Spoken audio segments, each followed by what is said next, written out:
ప్రతి year big boss house లో village task ఎంతో అద్భుతంగా ఉంటుంది. ఈ ఇయర్ కూడా విలేజ్ టాస్క్ తో అయితే మనందరి ముందుకి వచ్చేసారు. Second level task.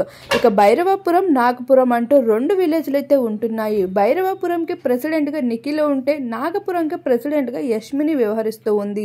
ఇక నాబిల్ అయితే భైరవపురంలో నుండి ఒక తాగుబోతు వ్యక్తిగా అయితే వస్తున్నాడు. ఇక ఆదిత్య ఓం ఒక రైతు బిడ్డగా, ఇక ప్రేరణ గాసిప్స్ చెప్పే అమ్మాయిగా, ఇక కిరాక్ సీత అయితే కుస్తీ పడే అమ్మాయిగా వస్తుంది. ఇక నాగపురం నుండి పృథ్వీరాజ్ ఒక పాన్ అమ్ముకునే పాన్ షాప్ అబ్బాయిగా కనిపిస్తాడు. మణికంఠ ఒక బాడీ గార్డ్ గా ఉంటాడు, యష్మిని ప్రెసిడెంట్ కాబట్టి. ఇక నైనిక ఒక ఫుడ్ సప్లై చేసే అమ్మాయిగా ఉంటుంది. విష్ణుప్రియ విలేజ్ టూరిస్ట్ గైడ్ గా అయితే కనిపిస్తూ ఉంటుంది. ఇక ఇరు టీమ్స్ కూడా ఒకరిపైన ఒకరు అయితే పోటీ పడుతూ మరి యాక్ట్ చేస్తూ వస్తారు. కానీ ఫైనల్ గా యశ్విని టీమే గెలవడం జరుగుతుంది. ఏది ఏమైనా యశ్విని ఈ టీంలో విన్నర్ అవడమే కాకుండా తన సత్తాన్ని కూడా, తన యాక్టింగ్ స్కిల్స్ ని కూడా చూపించడం అనేది అద్భుతమని చెప్పుకోవచ్చు. ఈసారి టీమ్స్ కూడా మారిపోయావి. ఇరు టీమ్స్ మాత్రం ఎంతో చక్కగా పర్ఫామ్ చేసి వైల్డ్ కార్డ్ నైతే ఆపేయగలిగారు.